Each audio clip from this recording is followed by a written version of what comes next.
Hola a todos, bienvenidos a nuestro estudio. Hoy vamos a sumergirnos en uno de los relatos más conocidos y malinterpretados de la Biblia, Génesis capítulo 11.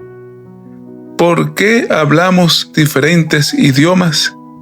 ¿Qué hay detrás de la famosa Torre de Babel?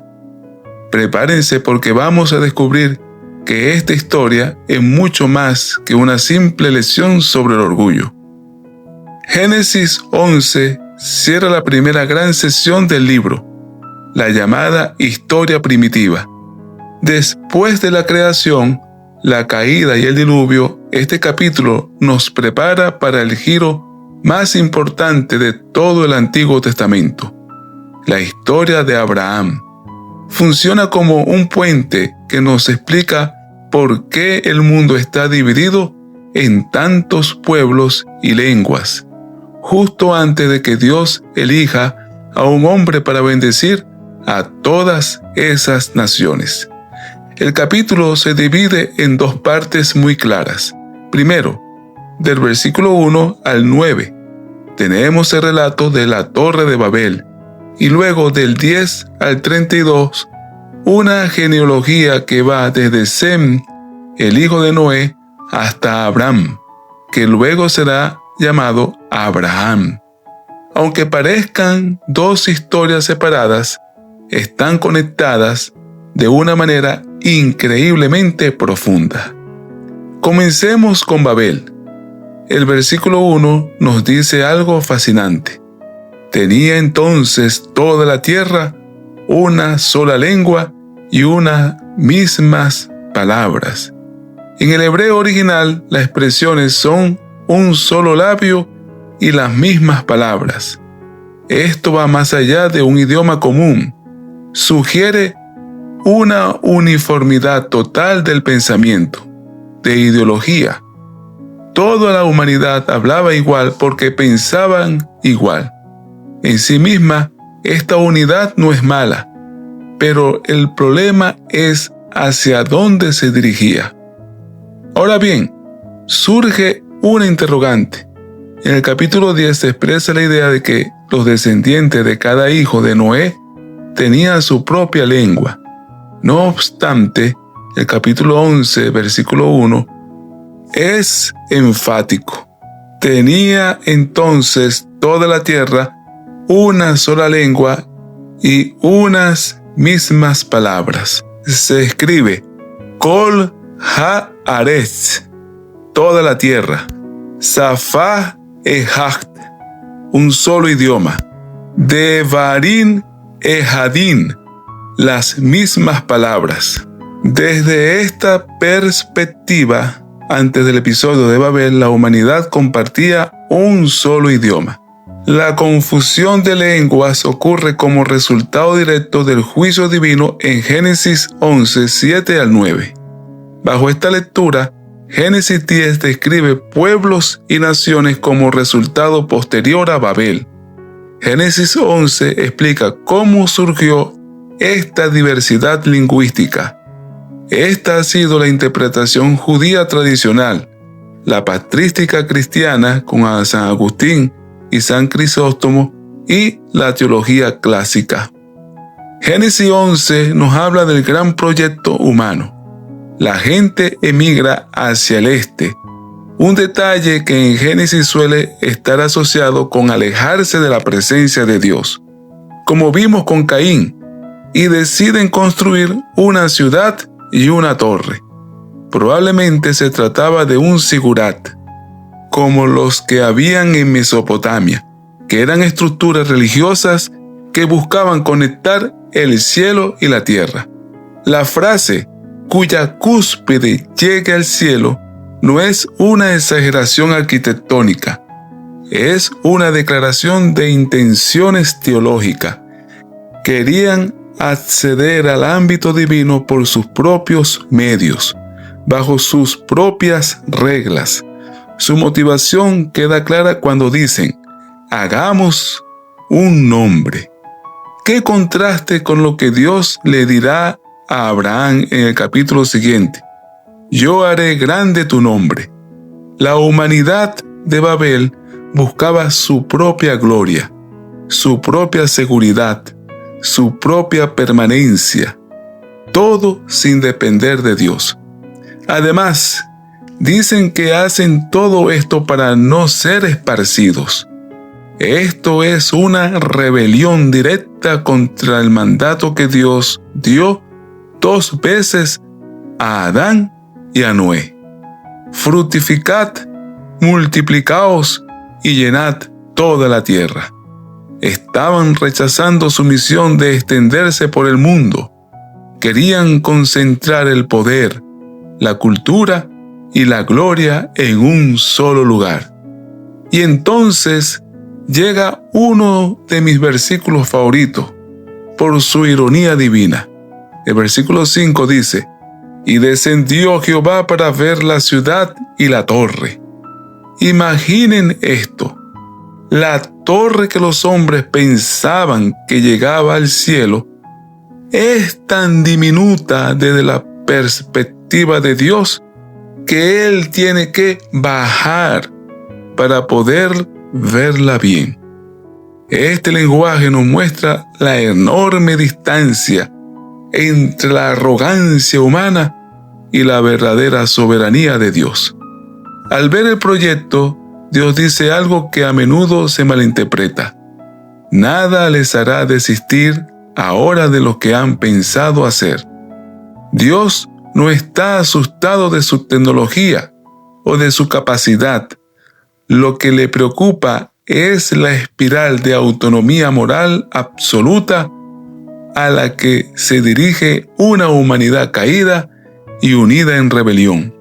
El potencial para el mal colectivo es ilimitado. Así que Dios interviene, pero su juicio no es destructivo como en el diluvio. Es un juicio limitador y, en cierto modo, misericordioso. Confunde sus lenguas para que no puedan coordinar su proyecto rebelde y, como consecuencia, los dispersa por toda la tierra. Al final, la confusión de lenguas frena ese mal colectivo y, de paso, obliga a la humanidad a cumplir el mandato original de llenar el planeta. El nombre del lugar, Babel, se convierte en un símbolo. En hebreo, Babel suena como parecido a la palabra Balal, que significa confundir. A partir de aquí, Babel o Babilonia se convierte en la Biblia en el símbolo del imperio humano autosuficiente, de la religión inventada por hombres, de la unidad sin obediencia y de la civilización que intenta construirse sin Dios. Este símbolo lo vemos reaparecer en los profetas como Isaías, en Daniel y de forma muy potente en el libro de Apocalipsis. La teología detrás de esta historia es muy potente. Primero, nos muestra el pecado colectivo. El problema aquí no es solo de individuos, sino de una estructura, de una cultura entera unida en la dirección equivocada. Nos enseña que la unidad sin Dios, fundada en el orgullo, es peligrosa. La Biblia valora la unidad, pero una unidad que nace de la obediencia y el amor a Dios, no de la autoglorificación. Y ahora conectamos esto con la segunda parte del capítulo, la genealogía de Sem hasta Abraham. Esta lista de nombres puede parecer aburrida, pero es la respuesta de Dios a la crisis de Babel.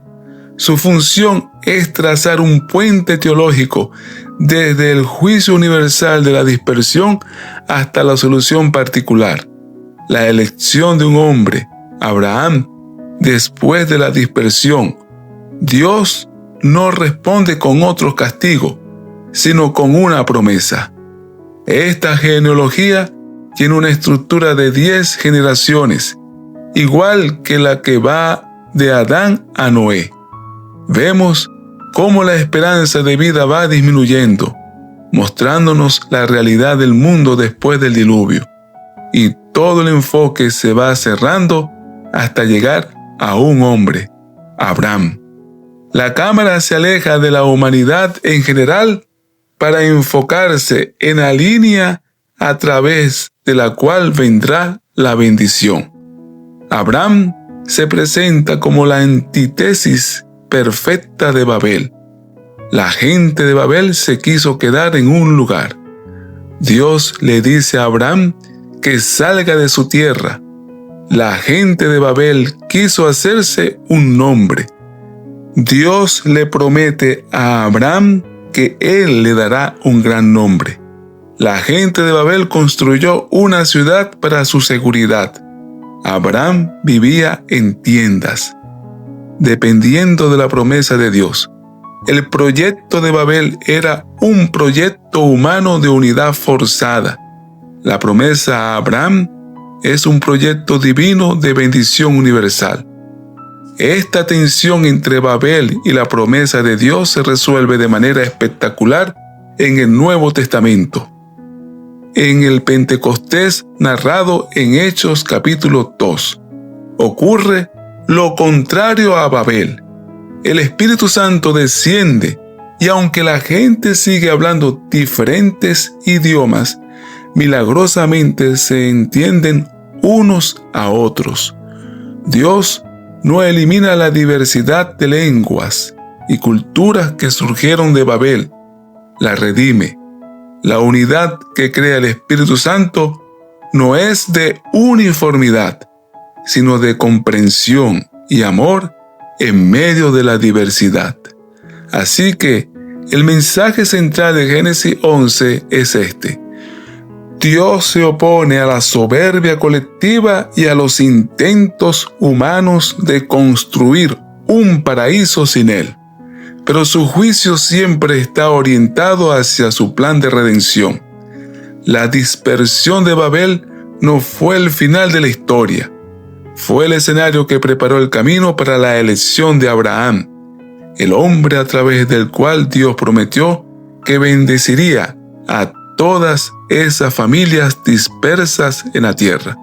En resumen, Génesis 11 nos enseña que la unidad humana sin Dios se convierte en idolatría, que el progreso sin obediencia conduce al juicio y, lo más importante, que la historia no avanza por las torres que construimos los humanos, sino por las promesas que cumple Dios. Es una lección poderosa sobre dónde debemos poner nuestra confianza, no en nuestros propios logros, sino en la gracia y la fidelidad de nuestro Creador. Gracias por acompañarme en este estudio. Nos vemos en el próximo capítulo.